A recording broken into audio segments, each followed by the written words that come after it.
Oh, we did some really good work together. I'm very pleased. You'll see, you'll see. You'll be very knocked out. You'll say, you know something? This gives me an idea.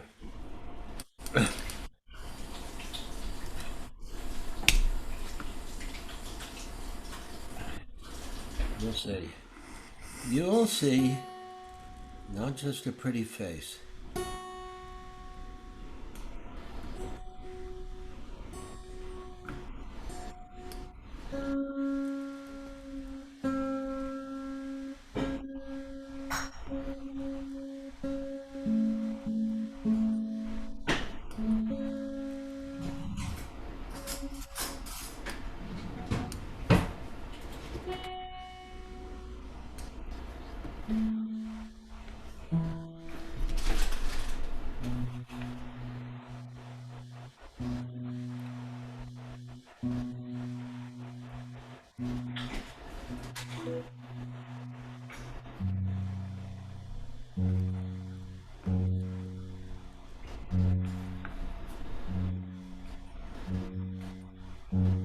You can tell that I'm tuning, I bet.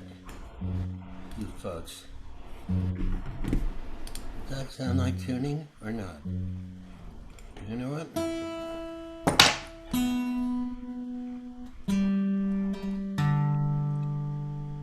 Assume it's like an orchestra and you come in and they're tuning, and so not much is happening.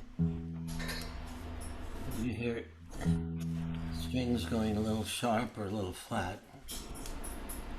And then you see Uncle Peter going live. And then we're live. And you say, why are we live? Because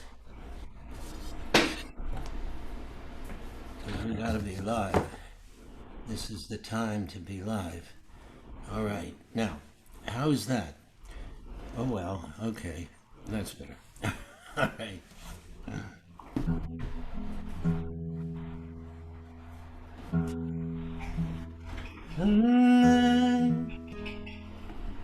Happy birthday to you.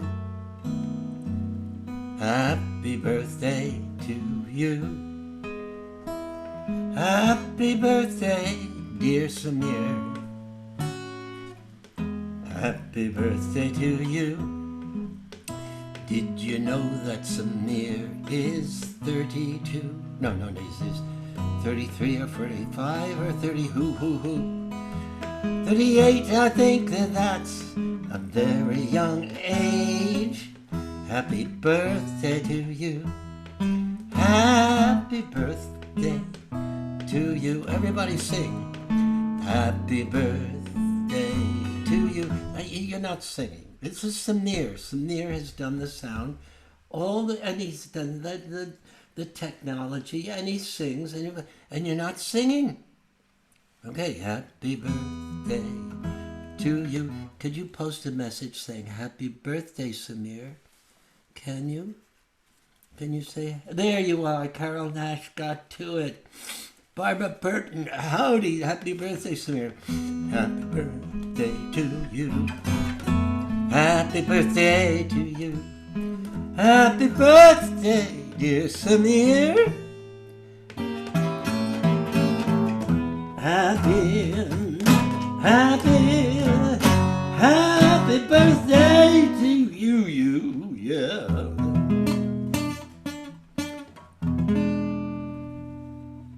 Okay, Samir, that's your happy birthday song. Samir turned 38 yesterday.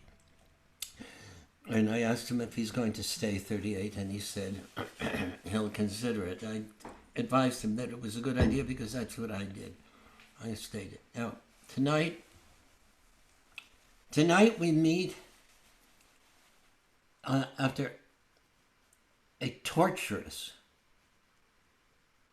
continuingly torturous period of time in America, but it's like I've likened it, forgive me, from my point of view, to when an infection gets so bad that the body gets septic and something has to happen. And this is not like a new infection. It's a 400-year-old infection. And it's not just black people that have been treated with extraordinary, shameful, insensitive, and yes, everybody in the world was doing it that way before. But now we can't anymore, friends. So tonight is a two-part piece. I have a very dear friend with me who's going to be joining me after you see a short video that will give you a little bit of an idea about who he is, with him speaking. He's an extraordinary, world-renowned composer. And we met many years ago in the 60s. And we've worked on many things together, and we are dear friends, and our kids know each other. And now, so the first thing you're going to just hear him talk a little bit, then you're going to hear bits and pieces of his music, and we're going to talk about this and that. And then I'm going to do something that I hope people throughout this world that have a platform, as I am fortunate enough to have, and thank you, Rachel, for this very powerful suggestion. Every week I am going to have somebody in this way where they have the platform. I don't direct, I listen and I learn, because I am infected with the same disease that we all are. And it has many faces, but right now what we're dealing is the cruelty and the bias and the hatred that threatens the existence of the world.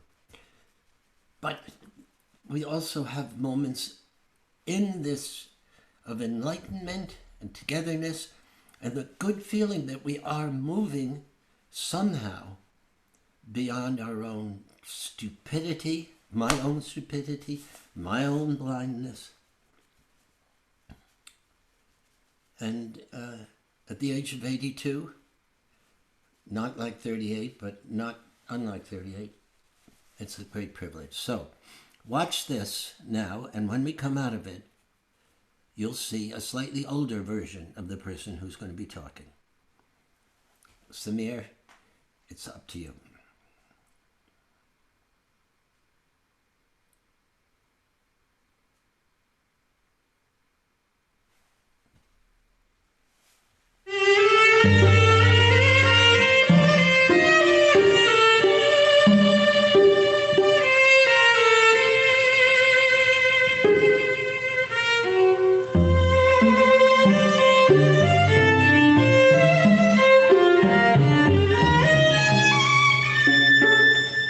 The concept of crossover is key to the American experience. I mean, it's just happening all the time. And living in New York City, it's just, you're constantly listening to somebody else's language, looking at somebody else's face, you're looking at mixes, and it's hard not to just be amazed. It's just happening. Some of the results. And living in New York City, it's just. And the only thing I can tell people relative to that is the things that seem to be crossing over, make sure you know where they cross over or crossing over from. So it also takes you back to the study of roots of all kinds. And so you keep finding yourself plunging back into the beginnings of worlds and trying to understand that.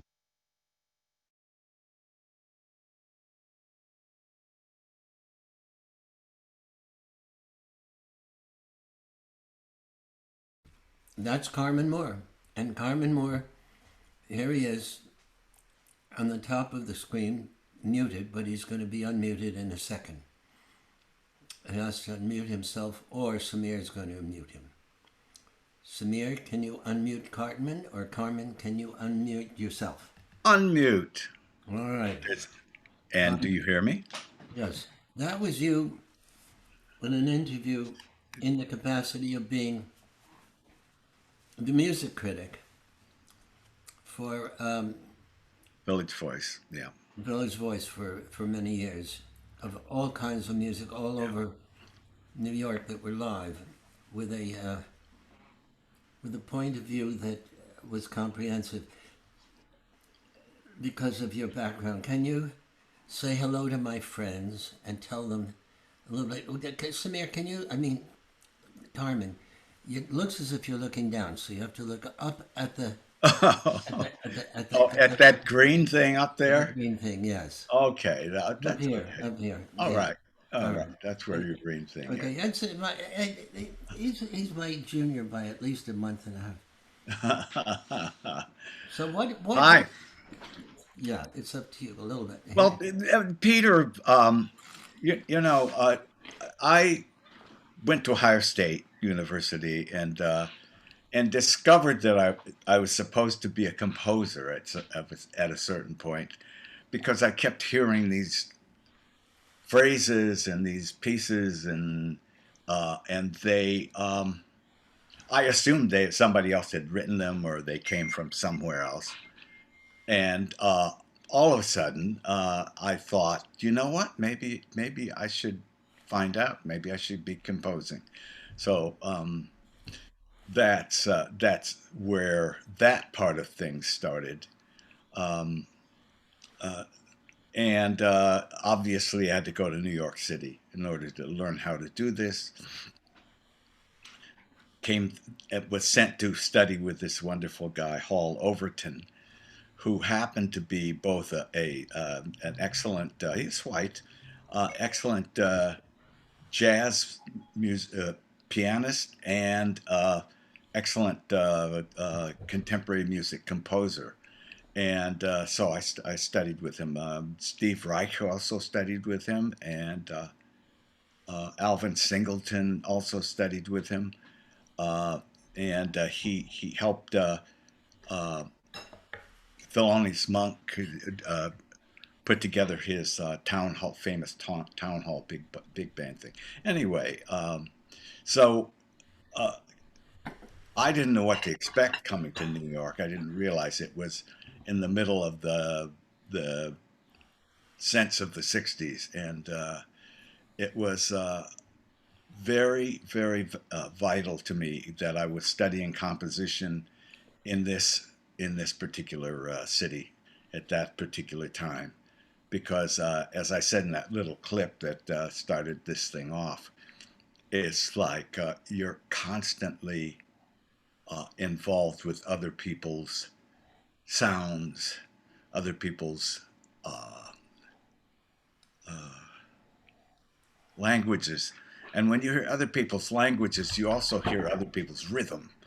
And so if you just relax and let it get into your subconscious, you find you're getting music lessons that way as well as at Juilliard, which is where I was studying for a couple of years. So somewhere along in there, I needed a gig and started to teach, and I taught at the New School. And who popped up in my orchestration class? But this guy, Peter Yarrow, and he got to class occasionally, um, but usually he was like on the road. So at any rate, the important thing that happened was that we got to meet each other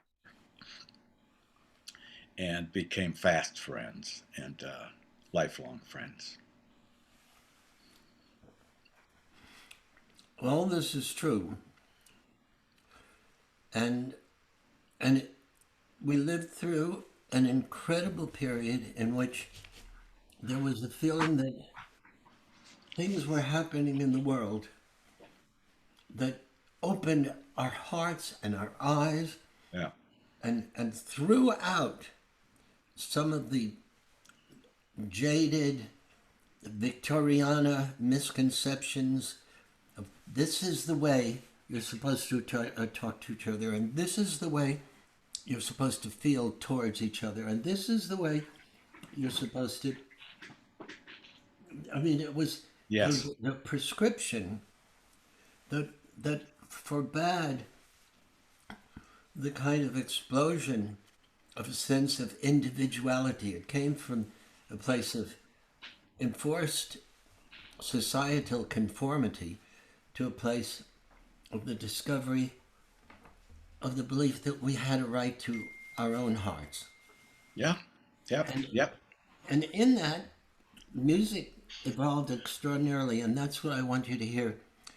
Some of these clips of Carmen's now that are show a lot of the range of of where he's coming from.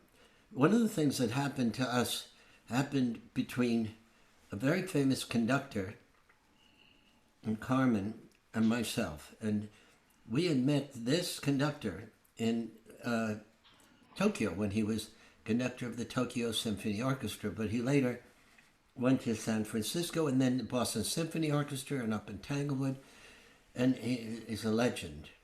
And he came to see Peter Paul Mary singing in Japan, and we got to know him and Vera, his wife, and he was a '60s kind of guy. I mean, he wouldn't wear a tux when he was conducting, and there was a sense of extraordinary freedom and deliberate drama that he conveyed, and that's the way he conducted, and he was a knockout.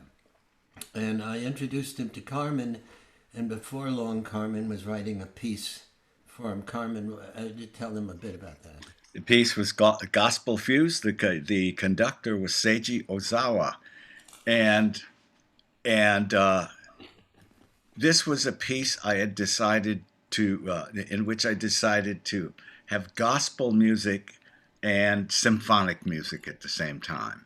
So gospel fuse is a two movement symphonic or sort of gospel sort of symphony or whatever. It's more than a symphony because there was a quartet of gospel singers, one of whom was Sissy Houston, mother of Right, I Whitney, remember that.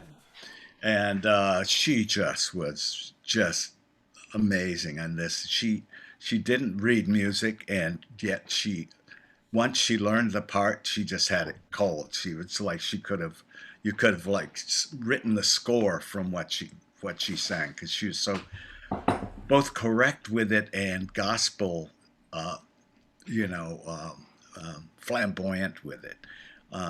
So gospel fuse is about it. The first movement is called the Dream, and it's about uh, it ends with I had a dream, and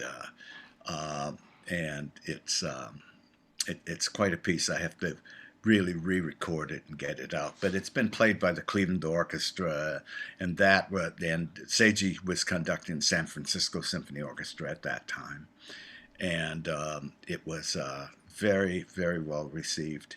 And the irony of that particular performance was that the I had I think of my childhood. This was in the '70s.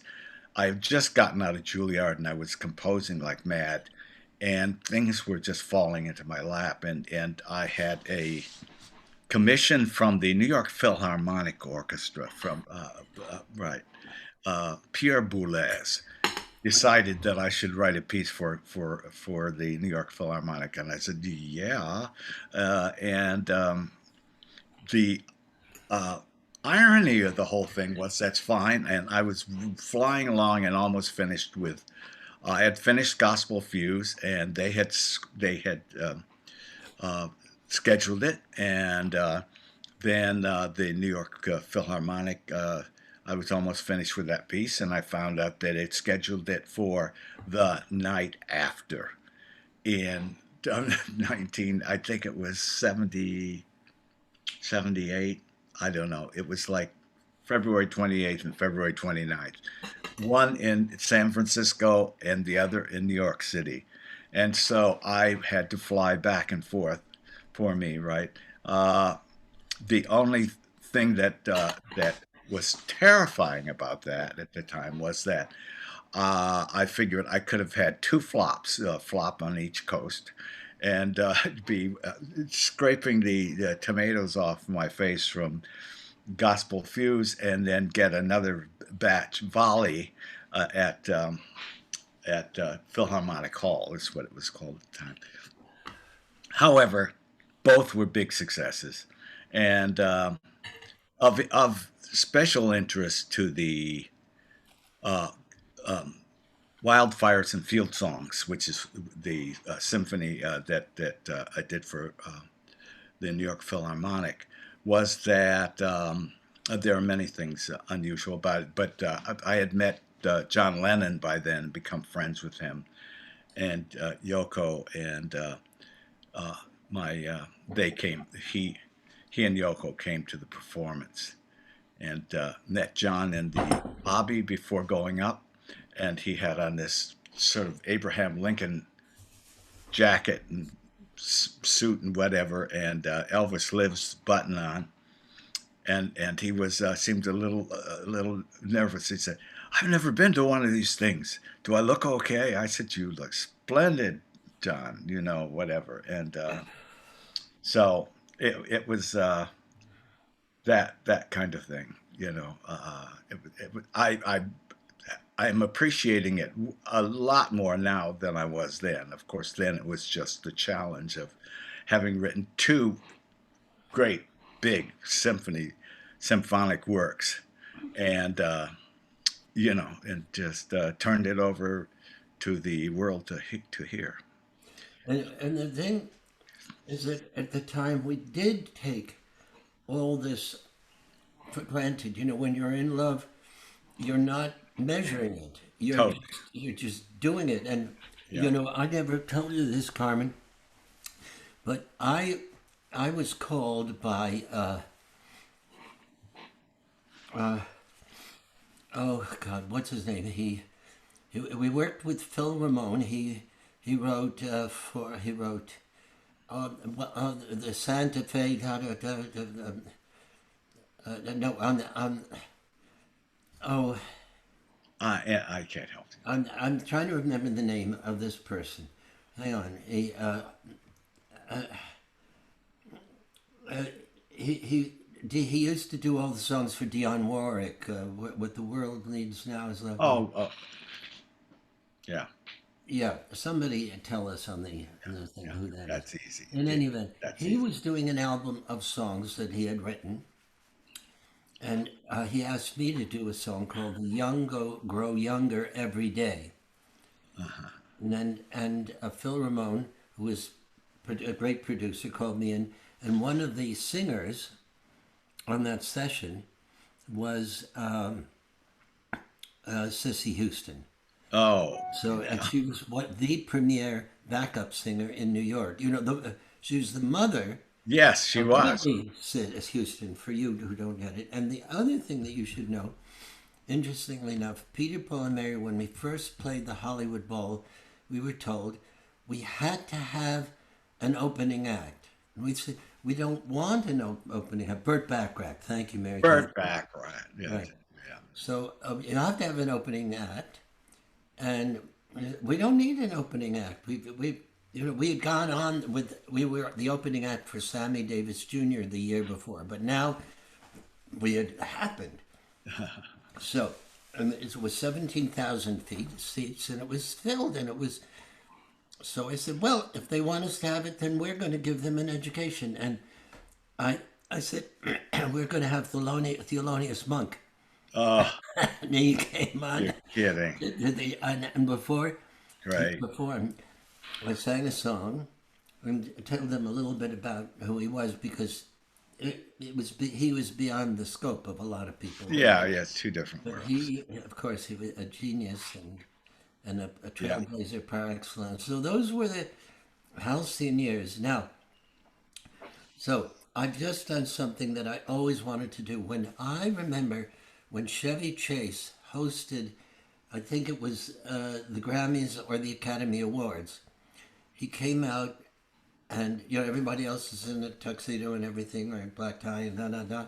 He came out eating a, a BLT sandwich. I always said, I want to be, I want to be that loose. And I just did, because I was hungry and I hadn't eaten. So, and you know me well enough to know by now that I'm a Love good food. person. That was not an act of courageous opposition to anything.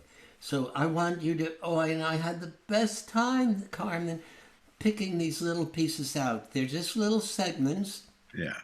that are unbelievable, and it's a compilation, and you're going to enjoy the heck out of it. Oh, When it's good. over, you're going to say, "Woo, woo!" Oh, good, good, good, good, good, Samir, good, you good, can good. run with it. It takes about 20 seconds for Samir to hear me say that. So in the intro, there we go. Right.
me my world come crashing down on me.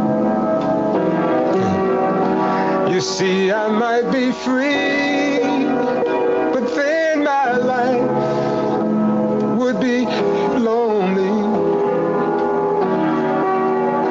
If you leave me, my world come crashing down on me.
Wow. Beautiful. That's a nice little assemblage there. Right. I had the Yeah. best time. I wanted to go delve into there, particularly, you that piece that you gave to Amy, who's on the line here. Yes, And yes, I yes. wanted to play some of that, but I couldn't find it Oh, because yeah. to me that's a masterpiece, and it's it takes whatever world you have there, and all of a sudden it brings it in, from everywhere. I mean, It's it's called Madiba. That piece is called Madiba. It was commissioned by the American Composers Orchestra and played at Carnegie Hall. 3 years ago, 4 years, something like that. At any rate, it's of course dedicated to the memory of Madiba, Nelson Mandela, and but yeah.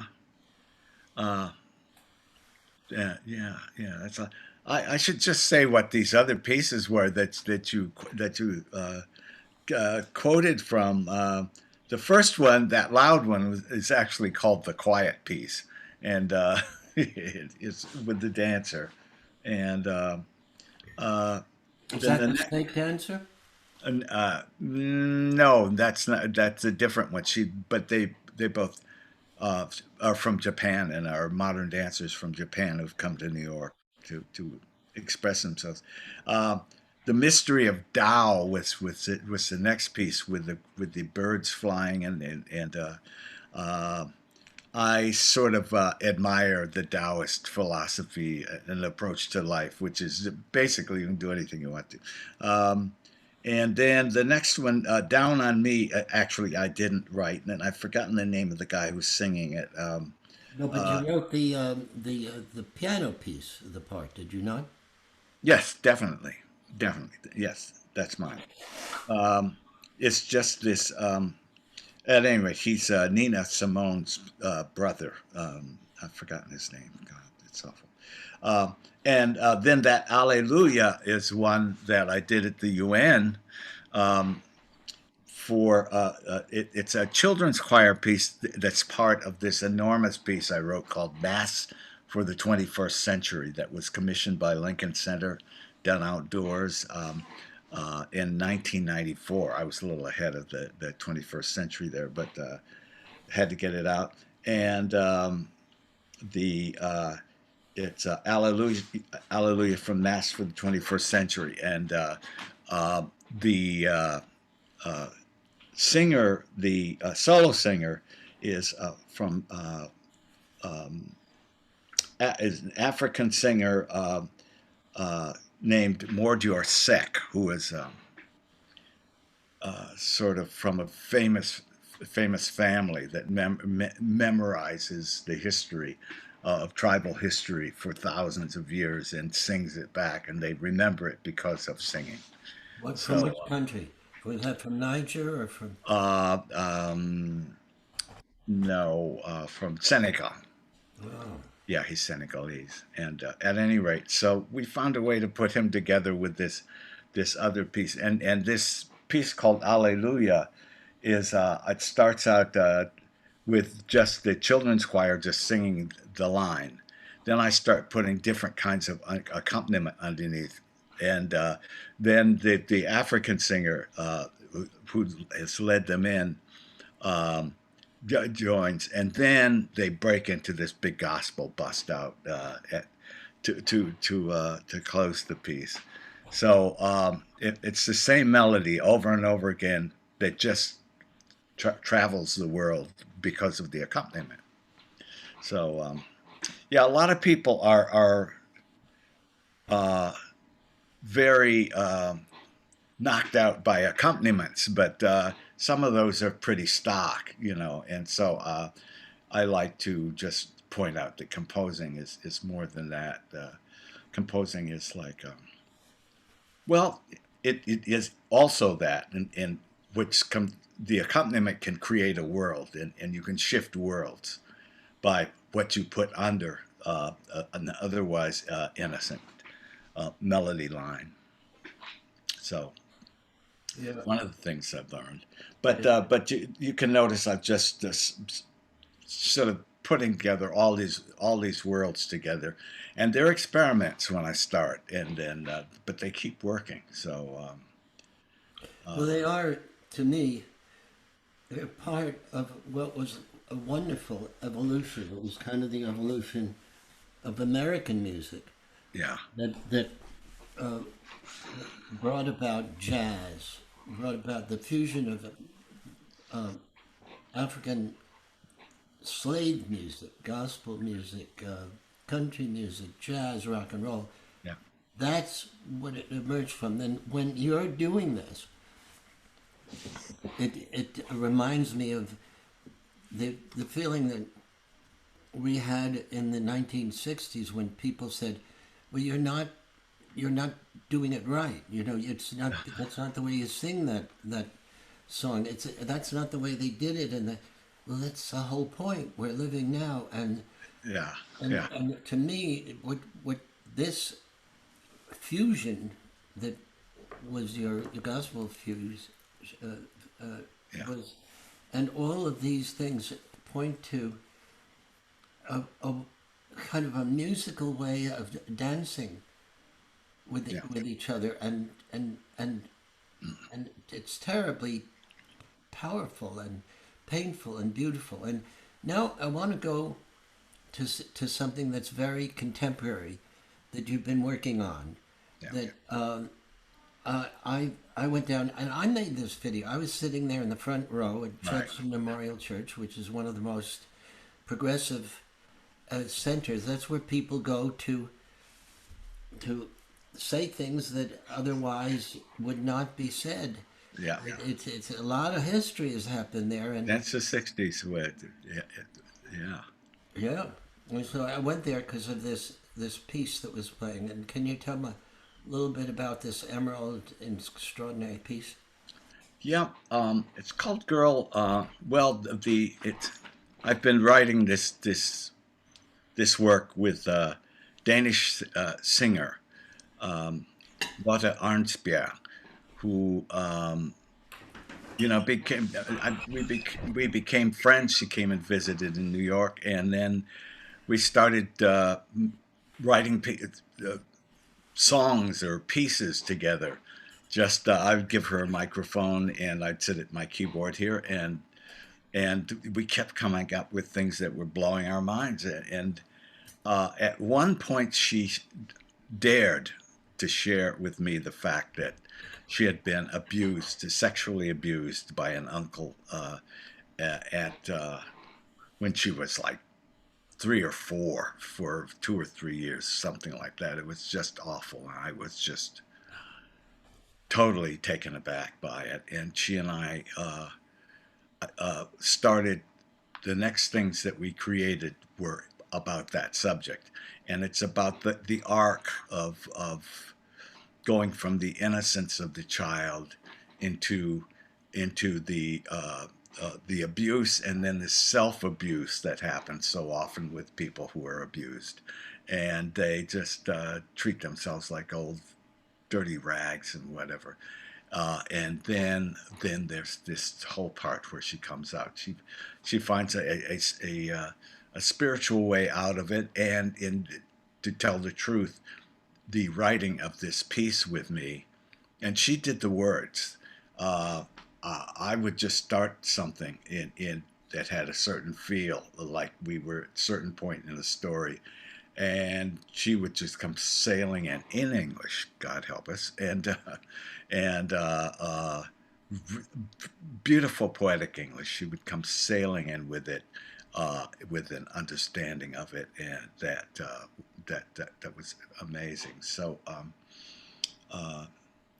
I've been working with her on that, and we've been performing it. Me on keyboard, and her singing, and we also have added a cellist at times, and at times we have also added a dancer, but decided it didn't need that. So Well, you know, what struck me about it, because I was so deeply, you know, moved by it and horrified by it, but also there was this there was this redemption and release, and I mean, I had the feeling that what you were just talking about is parallel to something that relates to what's coming up. That actually, in writing the music and changing it, that it indeed completed a part of her own evolution. yes, yes, And yes, knowing that is something that's coming up after this, which is similar, because when the Parkland students who had endured the unimaginable trauma of having their friends and their classmates yeah, murdered, some of them in their presence, and if you weren't there, your friend was. And then, of course, there were the suicides by the kids who survived. And when I went down as one of 12 songwriters to mentor them in exactly the same way, where their words are the words, and a lot of the music they were able to write too. They were very gifted. right, It became a healing for them and for all of us as writers. And I'll tell you more about that. But this is in progress, friends. And this was a very, very powerful performance. I know this is being performed in Norway a lot, right? Right yeah. now? Or Sweden, which is it? Carmen? No, Denmark, Denmark, I'm sorry. Copenhagen. Yeah, Yeah, okay. It's in, and so because Yeah, she's We were Danish. trying to get her on the phone, but it's a little late there, like it's at 3 in the morning or something. Right, exactly. So, but we didn't prepare Three and for it. It was my three fault. and four. But she's an extraordinary person, Yeah. and so this is again a snippet, but I want to see this brought forth as all of Carmen's work. It's not just music. It's digging into the essence of how we rehabilitate ourselves in life, and how we find beauty and come back to ourselves through love and truth as expressed Thank in you. the beauty of this work. So here, this is my video from the front row. It's a little wacky, but it's very short.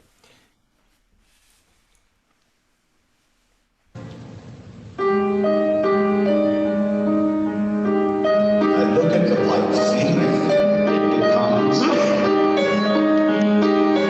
the white rabbit.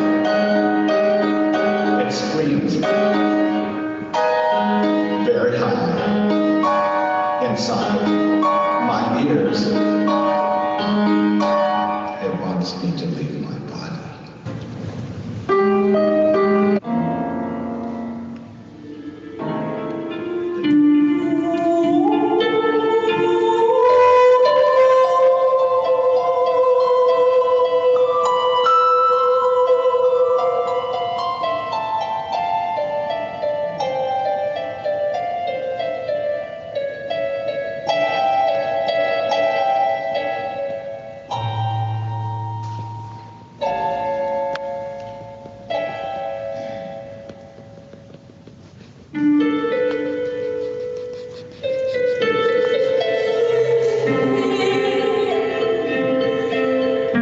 My dream is here with you.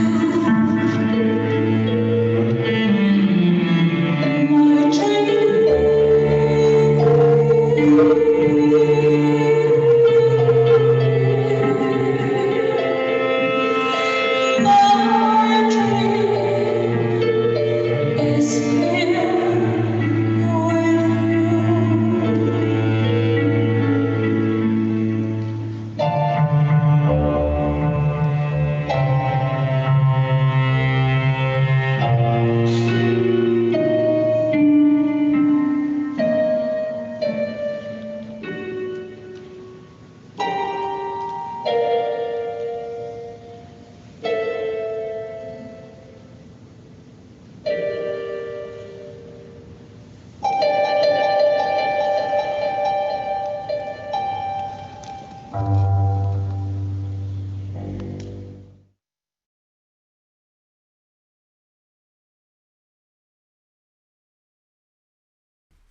Wow. Cecil B.D. Yarrow. Nice work. Well, it was like a sacred moment, Yeah. for me. And those pieces were disconnected from each other in terms of the actual live performance. But in terms of taking you to the place where I experienced it, Yeah. I mean, it was amazing. And the people there were just, Yeah, they were people were quite totally knocked out. We're going to do it again. Well, whenever people are allowed to gather again, probably next spring at Judson Memorial Church again in some form, and then we'll have another piece that we're going to do about nature and this young woman who goes into a tree and experiences the roots. It's called embracing the root, and I hope people will come in and also we want to record this. Video record this and share it with people. It's now available as a I think you can.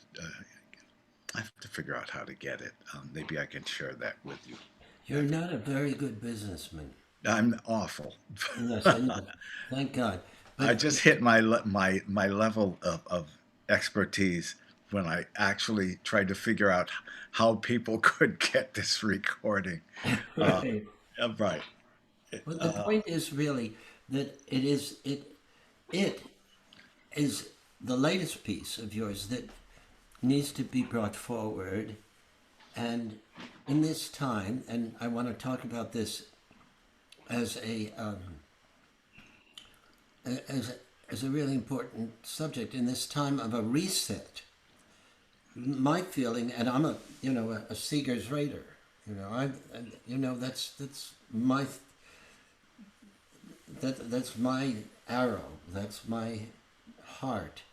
yeah. And you may be a Seeger's Raider of a different sort, but what to you, what use can be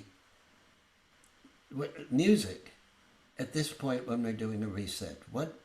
How, how might that be a Yeah. part Yeah. of reconstructing a world that is Yeah. deeply, deeply injured and immoral? Well, first of all, I should the name of this recording and of this piece, the bigger piece, which is 14 different songs, uh, s- uh, is "Girl of Diamond Mountain," and the diamonds are the her tears that fall into the bottom of this boat, and she's out on an ocean by herself in this boat. So it's "Girl of Diamond Mountain." And it's really the recording is quite special, I think, and people can get it on the internet. Just call it up and buy copies of it because it's very special. The play and obviously the subject there is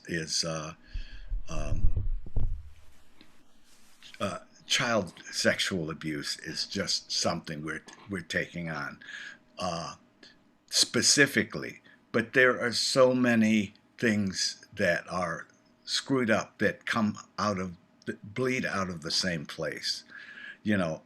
Anyone that could abuse a child or any culture that can produce people who can abuse children can also abuse black people and abuse women and abuse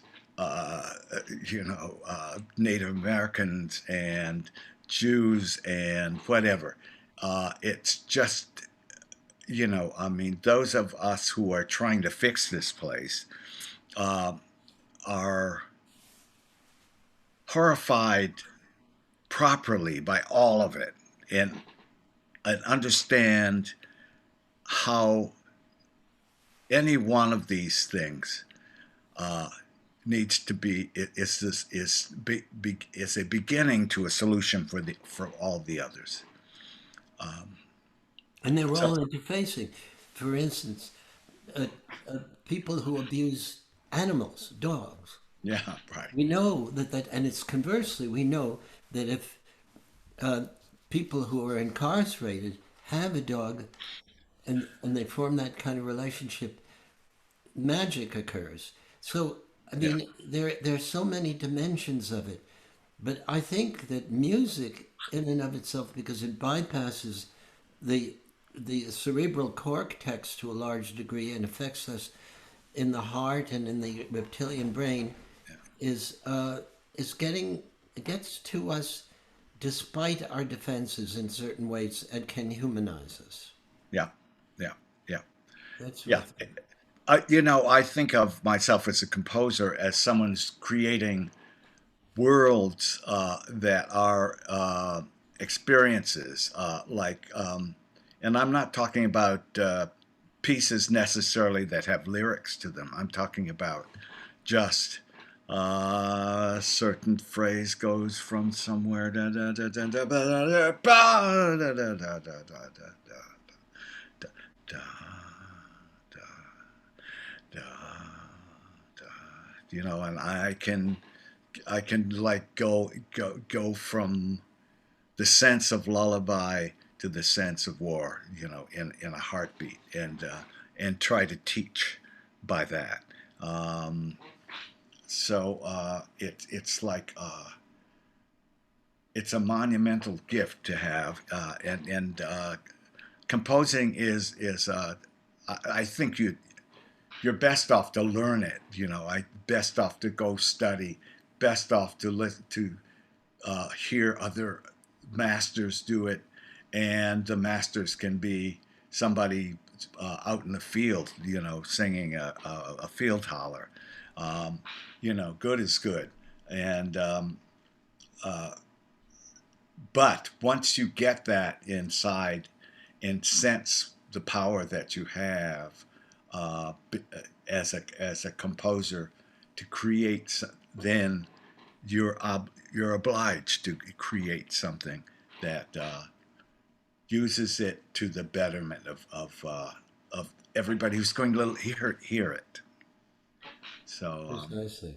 Now, there's one observation I want to make before I play the next piece, which is not yours, but it's something that relates to where we're going in this program.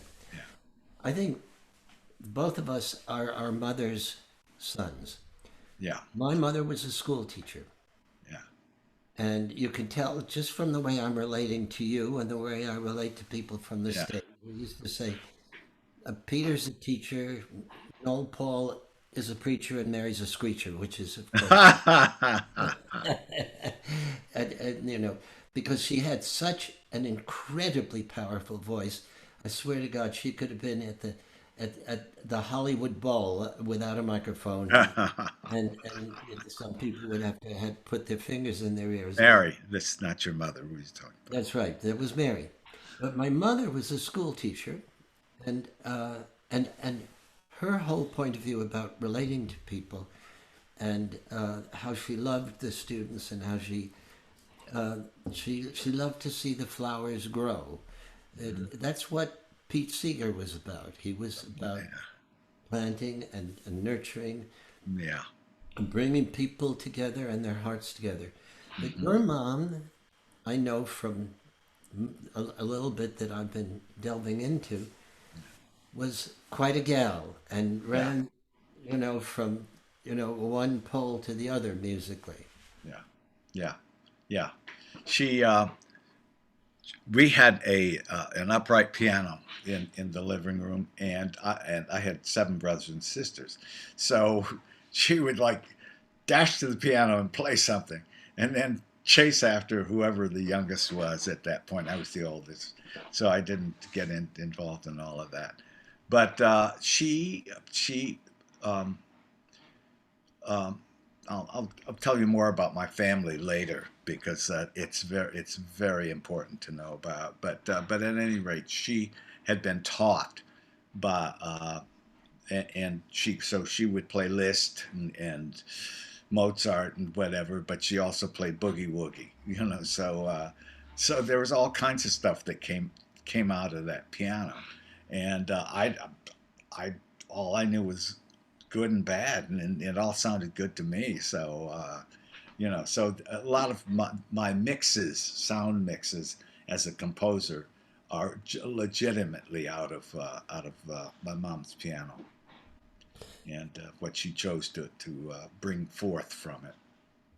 Well, uh, now having shared this moment, I want to play something that the people who've been watching this, as have you, Carmen, sometimes, and also Yeah, Latte, yeah. La, not Latte, Lade, Lauda. Uh, Lada, Lada. even though it's spelled Lotte, It's she Lada. Yes, pronounces it as if it were Lawda. the Lauda. co-writer of the Diamond piece. Yeah, Uh, my daughter Bethany is, as you know, I mean, our kids have played together since they were young, Martin, and yeah, we have that. yeah. And she, the day after the the day after the the the slow execution of George Floyd, Yeah. we both went into our different tailspins of what to do and how to respond. But because we're artists, we brought it someplace. Yeah. And what she created, she first created a video with a song that she had recorded before called "No More," Mm-hmm. Yeah. which comes from a Negro spiritual, which is extraordinary. Yeah. Yeah. And then later, she did this video, which for me, I'm sure for her, I haven't spoken to her in this way, but I'm sure it was healing for her to get it out in this way. And the music was written by the Parkland students, as I mentioned, and they were mentored in this by one of the people who, perhaps the most important Native American progenitor of contemporary music, of affirmation, consciousness, protest, by the name of Keith. What's his name? Keith. Oh my goodness, my mind just. Somebody will remind me on it. But he wrote a song called "Little My Indian Car," and he came to Parkland, as did David Broza, who's an activist from Israel, as did Britt, middle name Soleil, who is a Black Lives activist from St. Louis, who wants to be addressed as they, as did two of the 5 peace poets who I met in a church at a Black Lives Matter gathering about 3 years ago. And that was the first time I ever understood where spoken word poetry of the contemporary sort could, it all of a sudden it made sense. I mean, I'd been listening to rap and I didn't get it, but I heard them. And these, they were all seminarians and from Central or South America. And they all lived kind of like vows of poverty, and wherever it was they had to go, they went, and they still do. And then we had, and on and on, we had Steve Seskin, who co-wrote Don't Laugh at Me. Well, we went down there not to write, but to mentor, to let them have, just the way you're letting Lade. Yeah, it's that. Yeah, own that, and they own this piece. And Keith Secola, that's his name, Keith Secola. You'll hear him singing in this. This is not somebody imitating Native American stuff. He was the real deal, and you should see him in that. It's just unbelievable. So, and Bethany made this video. And so I want to show it, and then we're going to launch into the real reason that precipitated this gift to me to have you here, which was will become apparent in a moment. But now, Samir, if you can go to this, which is called We've Got the Power.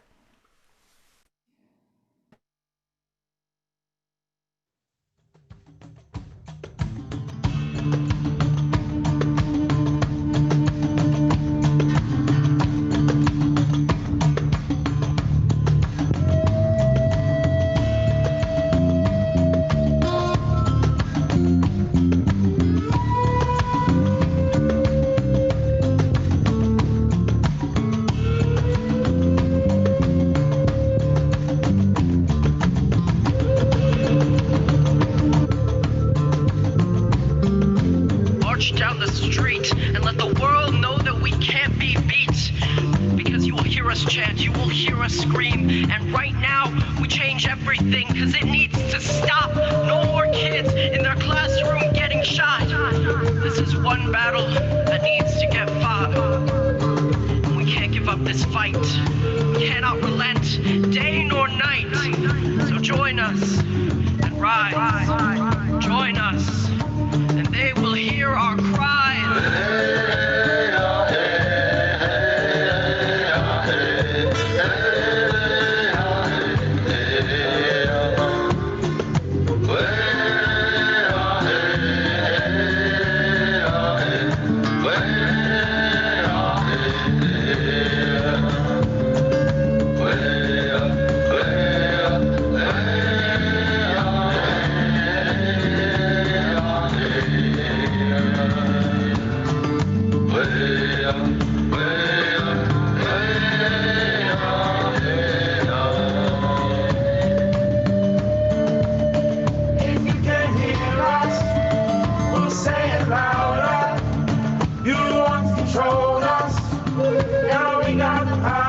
Amazing.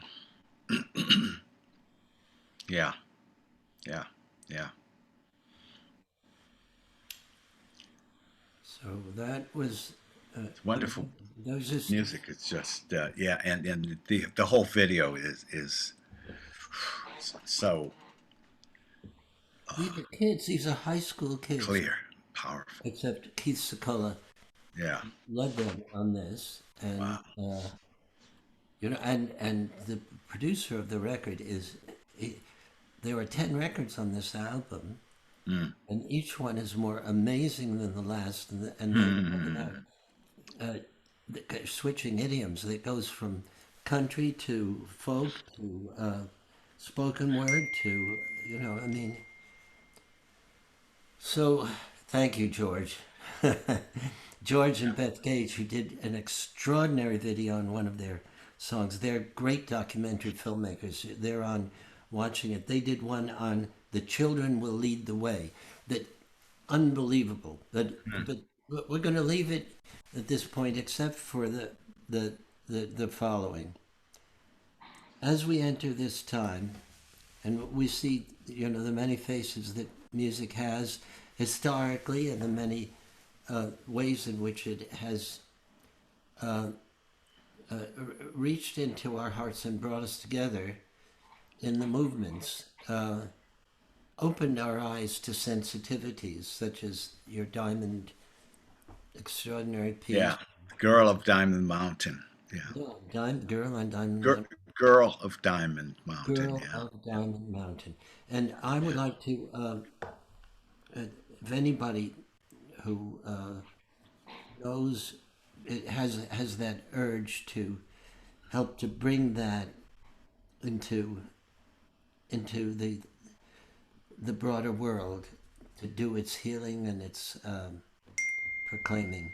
Yeah. Please, please contact me, and we'll work on it, because we do need people to help move all of this forward. And so now I'm gonna, having just hung out with my brother over here, and as we have had great, as you say, most people say it's a walk in the park.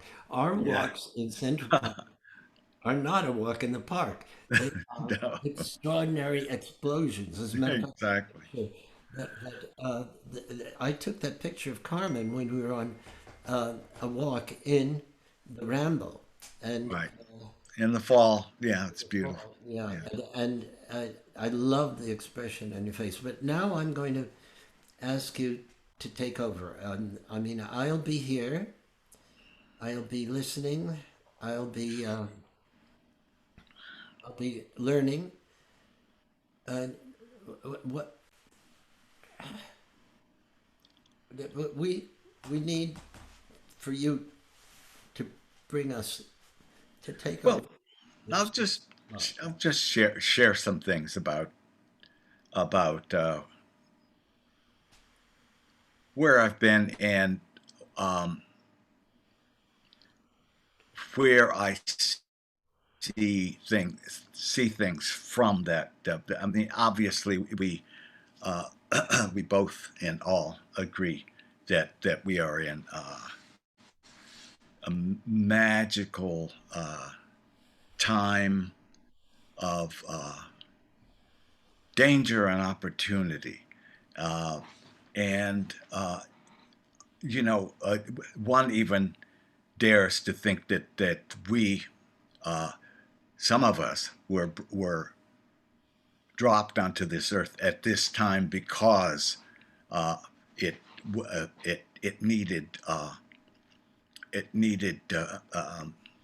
priests of the tribe to work in a certain way.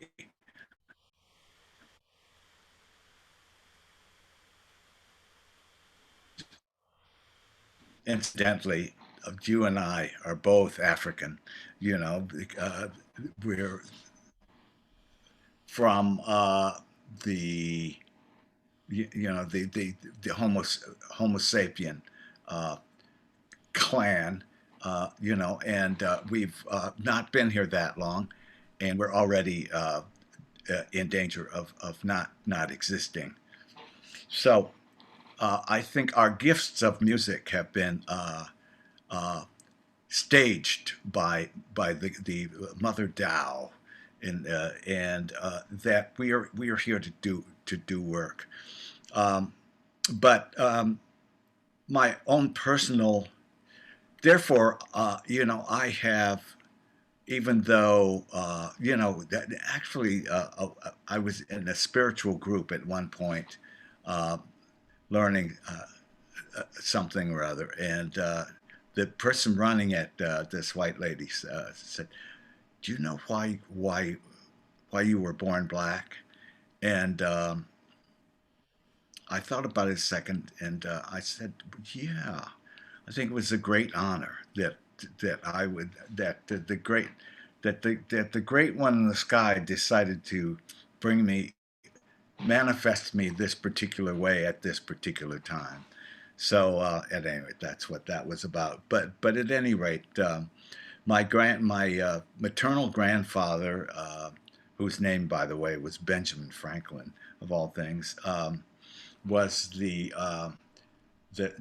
son of a an enslaved person, and he was also a brilliant person. He went to Tuskegee Institute, graduated in 1904.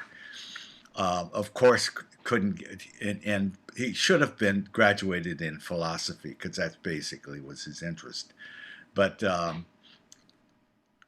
but the one thing that he did that was important was, among other things, having this wonderful family. Uh, but he brought the family north to Lorain, Ohio, which is on Lake Erie, and it's about almost as far north as you can go in the U.S. before crossing to Canada. But but at any rate, he was brilliant and uh, just worked on a farm, and his wife, my grandma Texana Franklin, was just supported us like the psycho psychotherapist of the family, and she knew that the males would be facing stuff, and we didn't know what. At any rate, I would go visit her, and from my I lived in Elyria, Ohio, and would go see her a lot, and would show up and on her porch, and she said, "Ah, there he is. Come here and give me some sugar," she said. And she'd say, "I worship the very ground you walk on." Well, I never recovered from that. So anything that white culture might have implied that I was second class or not able to do anything was just didn't mean anything, because my grandma worshipped the ground I walked on. So at any rate, so I grew up in northern Ohio, and then things seemed, strangely enough, to be changing. I got used to being African American at that time. For me, was the sensation of things opening up constantly before me. Just like I was like the only um, cellist in the orchestra, in the high school orchestra. I was the only French horn player. That I was, and when I went to Ohio State, I was the only black. By I say only, I mean the only person of color in those situations. Uh, in the Ohio State marching band, and on and on and on. I just got used to just doors just opening as I get and went to then I came to New York, where things were more open and in general, and but so I wasn't used to being sloughed off, and but as a black person in this country, I did know that I needed, to to be it was interesting. You have to be acceptable, but I used acceptable in the sense that I would be acceptable to my grandfather and my grandmother and my mother and my father, and not to uh, American middle class white culture as such. Um, and I found that I would take on things like I learned to play tennis and became number one man on the tennis team in high school, and uh, because it was sort of a white sport. So come on.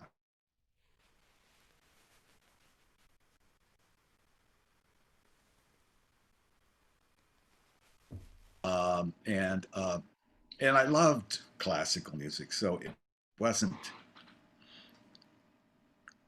it wasn't that I was taking on things that just to do them. These were things I actually loved. I loved tennis and I loved classical music, and found myself very deep into both and each. Um, so I think I have been helpful to other African Americans who are coming down those same roads because I have been able to do things in those worlds, and when Seiji Ozawa asked I mean, the irony of this Japanese conductor in an American orchestra conducting an African American cultural styled piece with the main singer being the great Whitney or Cissy Houston. Already there's a story there. Just those facts. Forget whether it was good or bad. Um, and and then this French conductor of the New York Philharmonic asking me to do a piece, and I did a piece called Wildfires and Field Songs, and of course, uh, field songs is the precursor of the blues. I mean, it's just that first generation of formerly enslaved people who, especially those who got the 1 acre and a mule, or was it 1 acre or 10 acres and a mule? At any rate, um, they would sing about because God knows anything that interested them would not appear in the local newspapers. They would create their newspaper by singing about all day about what they thought they had heard, da da da da da da da da, whatever. It became the blues, um, and as far as being part of African American culture, it has been a culture that has created forms again and again and again and again. It's like um, those the blues became like the heart of jazz and became part of gospel music, and and there was ragtime, which was for the speakeasies and whatever, but it became the heart of not only the jazz, the next phase of jazz, but it also became the heart of bluegrass music and became part of country music and the culture keeps inventing things. It's like um, uh, not only swing and then bop, and then along comes my friend Ornette Coleman, which upset all the bop players, who upset all the bop players, and then it's just and then the kids in the Bronx, black and brown kids. invented hip hop, and rap, and it just uh, has been a. I'm honored to be part of that culture, but I feel how it works, and I feel that same need for that has um, created these forms is also my need to create and mix all kinds of things that I'm hearing, and um, to create the unusual as a necessary next step, not even where it fit or why it is that. So uh, Peter Yarrow was so instrumental in gospel fuse happening um, by just putting me together with this of all Japanese conductor who said, "Gospel music, what is that? What is that? What is that?" And he did understand it had something to do with spirituals that he sang on the streets of Tokyo growing up. As a poor kid, like going around, and so, oh yeah, right. So okay, let's try it. So I kept running into people who were uh, willing to try things. So uh, it looks dangerous out there, and it's we've been gifted with several problems. Obviously, uh, COVID-19 problem right in our face. Uh, but because of it, we lose. Business has to take a crash. Everything that, these things that we were going to sell have to like shut up and back down or die. People, you either die or you take a chance to die, um, or you do this thing that happens to clean out the environment. It's so that walking in my beloved Central Park is just a pleasure beyond belief. Has been. It's the trucks are starting to load up the air again with this stuff. But at any rate, the entire world sees what we should be looking for. I mean, the fact that in Beijing that they could look up and see a mountain, for God's sake, it's like, wait a minute, I didn't know that was there. Um, and on and on, all over the world, we see what our next uh, challenge is relative to fixing the environment. But the point is, because um, I come from a culture that is used to creating what it needs. In other words, it's a make-do culture, um, and and and what we've been able to create has worked. You know, even hip hop is working. Everybody's doing it all over the world. And if anything was going to flop, it should have been a hip hop because it has no obvious uh, intellectual makings, except that finally it's poetry and it's rhythm, and it it has music. So music keeps popping up and saving this culture. So when I see these people marching in the streets these days, I just know there's there's the solution is there. It's happening. The solution is happening, even though it's totally chaotic. And people wander around New York or San Francisco or wherever they wander, not knowing exactly where are we going to go today.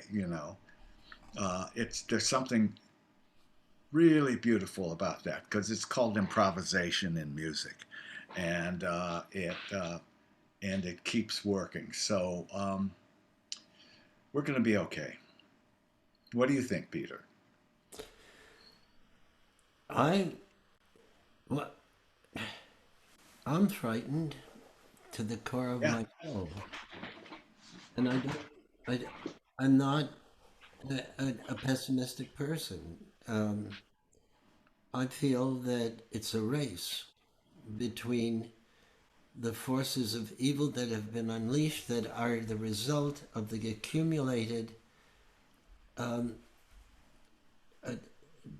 destructiveness and a shifting of a culture from one that's based on aspiration to one that is is focused around fear and hatred, and the dominant reality has changed, and all of it. I think. I don't think that we're going to. I don't think that, from my point of view, as an activist, I don't think we're going to resolve this with laws alone. I think what is happening in the reset, which is important to me, and that's where what you said is so powerful, is that people individually are beginning to come to terms with the fact that they have the ability to own their own relationship to the Yeah. tragedies, to these are the plagues. There, it's a biblical prophetic time, and then I think that the answer is not just in systems that we put in place. I don't think we have the political will, but I do think what we have is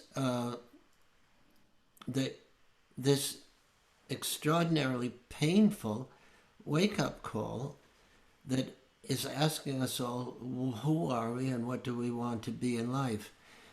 And as we make the answers to the questions, we need to understand. For instance, I'm hoping to have Keith Secola on this as you have been. Hmm. What was a more positive, a more loving person you never met in your life? When he comes to New York, we're going to hang out. But he'll probably be, doing it by Zoom. But I, I need to know the hope. I need to be nurtured now. I'm I need for the people. I have not grown up oppressed. I am a Jew, but I've had a couple of. I can cite anti-Semitic stuff. I remember I'll bet. in the when I was a freshman at Cornell, there was this guy that, I mean, he really hated Jews, and he was a wrestler. He got me and I couldn't do anything, and he just made it hurt and hurt and hurt until I just cracked and burst into tears, which was humiliation of a sort, and it was very clearly because I was a Jew, and that stays with me. But there's nothing, and the fact that we were, in the civil rights movement, Carmen, that didn't have anything. We were never in danger in the way that people were in, let's say, in the summer of '64. I wasn't. Theo Piquel, who's Amy, whom you know, she was. Yeah. Theo was down there. Pete was down there, and Goodman, Chainer, and Schwerner were down there, and they died. Yeah. And we sang at the graveside of it. I have the feeling we've got to go farther than we have in the past, and I have the feeling that No we as question. artists have to help people face that reality, that the kids who have been walking in fear to go to classrooms because 230,000 kids in America have been present in schools where there's been a school shooting have something in common with black Yeah. Americans, and their voices need to be heard. And the Native Americans who say, "Oh, you think this is new? This is from what I understand from Bethany." And she says, "This has been, you know, what this is life for us. The suicides because of the hopelessness." So Yeah. I don't know. I feel as an artist, I need to be informed, and I need to find out, and it's not going to be. It's not a matter of systems changing. I need to go get someplace. You know. Yeah. Yeah. Well, just as you and the group and others like you were the philosophers of the time in the 60s, uh, we are being called on again to be the philosophers of now, because there's no answers coming from the places where we would normally hope they would come from. And you know, we've been gifted with coronavirus. We've been gifted with this president. I dare not speak his name, but uh, but these, you know, it's that and this awful stuff, and you know, that they're that the police have visited on black culture coming to a boil. But the point is that it's come to a boil. All these things, the fact that all these things are suddenly bust out at the same time, uh, plus no jobs, plus a whole bunch of stuff. Um, it's spiritually suspicious, uh, because there's something that's meant to happen because of this, and I think that so many of these things, the guns, all of this, are meant to do uh, something that we were not able to bring off in the 60s. But we knew what it was. uh, that many things were meant to happen because it was a common way of thinking, which was also had I haven't mentioned Eastern spiritual practices and understandings, which were brought to us. Um, Gandhi and Dalai Lama and all, these these Deepak Chopra have shown up at the same time. They're all at the same place at the same time. Not Gandhi, but the others. Um, we are all gathered around the same arena now to do this work. All these things are here. The problems are here, and the um, maybe the solutions are here. But the solutions are expected, and we cannot save this species. We haven't even mentioned the environment, which is probably the main item. Uh, fixing all of this can come out of the same brains, the same attitudes, the same people. The kids get this. I mean, that's why are all these white kids in the street talking about black power? It's about Black Lives Matter. It's part of the same thing. They're talking. You say Black Lives Matter, you are also saying we've got to fix the gun situation. We've got to fix the environment. We've got to get new attitudes toward who's got money and who hasn't got money, and who's got can you know you know feed their families and all of that. And see if this river of cars in Texas driving up to pick up free food. I mean, come on, something's going on, and the so at the same time we're trying to fix the virus, we also need to put that same energy. That same energy has got to make this next solution, and I believe it's going to happen. And I believe that those of us who make music are called upon to create the work songs for this work. And so you are correct, Peter, in that we need to inform ourselves constantly because we need to know what we need to know in order to create the not only the words but the notes that have to be sung and expressed in order to get this work done. But we can do this, you know. We survived slavery. We can do this, right? Yeah. Survived the Holocaust. We survived, you know, in a way we survived.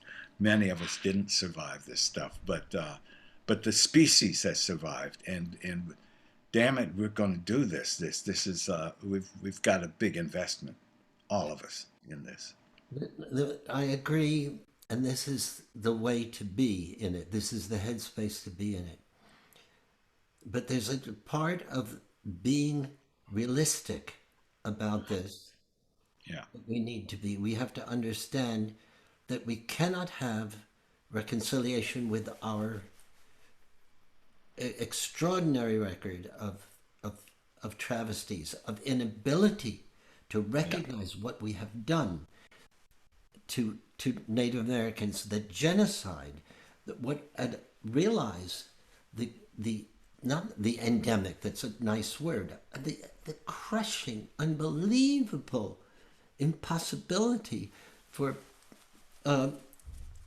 black people and Native American people for but that that disparity between the unless there is truth, there cannot be reconciliation. We can't go singing kumbaya until the boil has popped and the yeah, pus has oozed out, and that is what is that's what's most, as you say, that is a gift, because if we don't have the severity of what happened in the prophecies, you know, yeah, it's yeah. not going to happen. And what that means is not something literate. It means something that we have to encapsulate and embody ourselves. And it's and I just walking around with this sense that I've been so blind in so many ways, and I have been, you know, because you get used to it being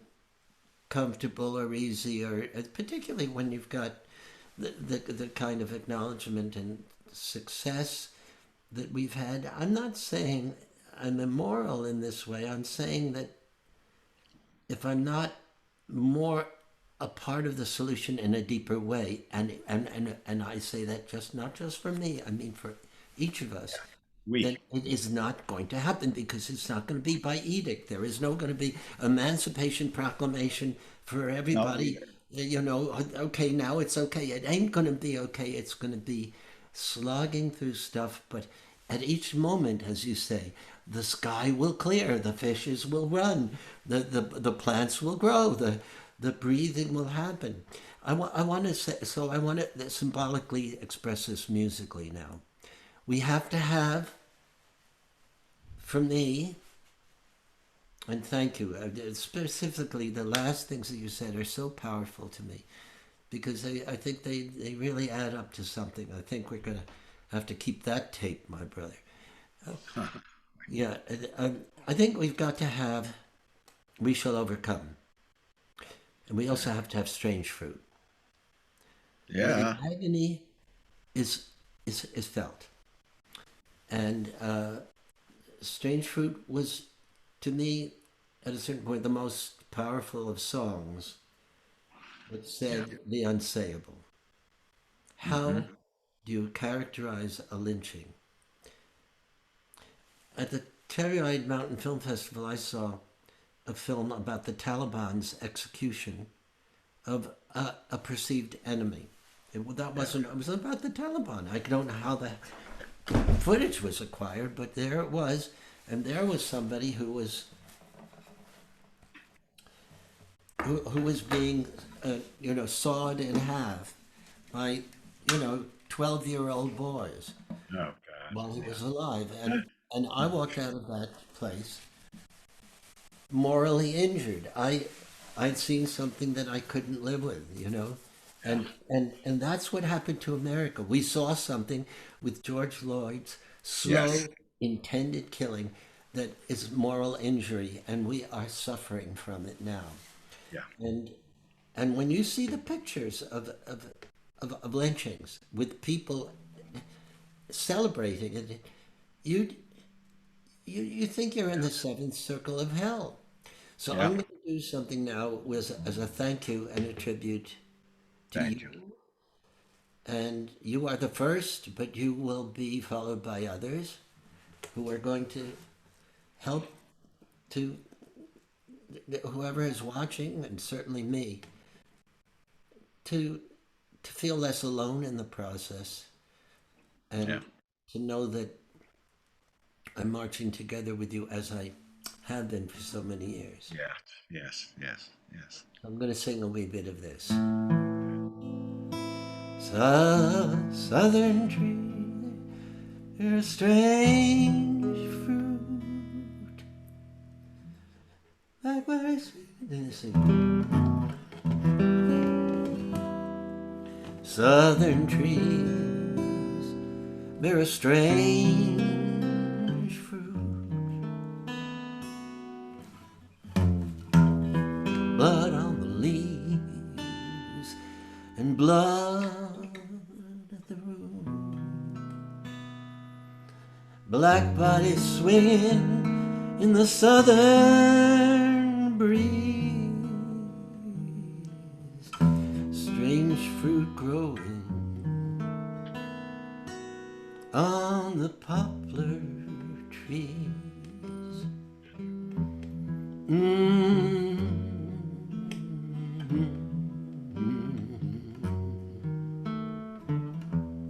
Pastoral scene of the gallant South,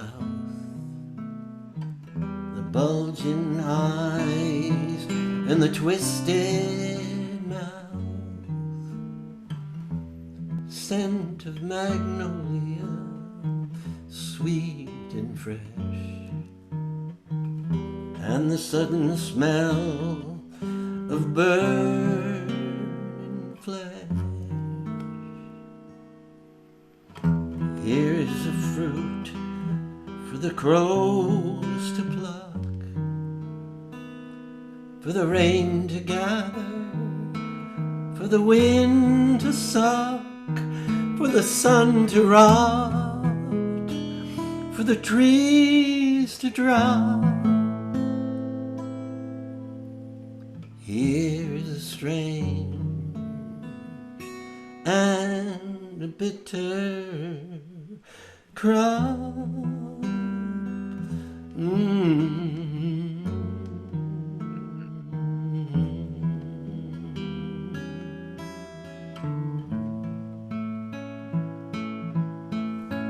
We shall overcome.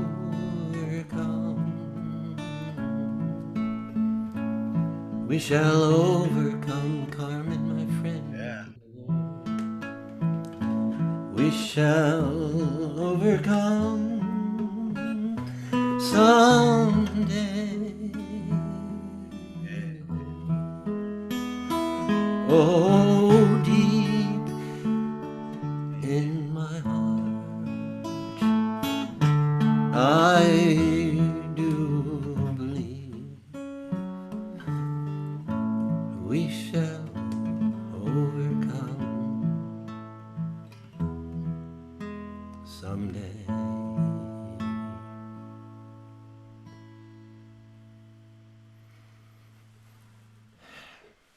Yes, Oh, agree. my brother. All right, my friends. It was a very helpful night for me. I need a couple of reset moments. Very meaningful. Yes. Yes. Love you, Carmen. Love you, all of you, for staying there. Samir, you can terminate the feed right now.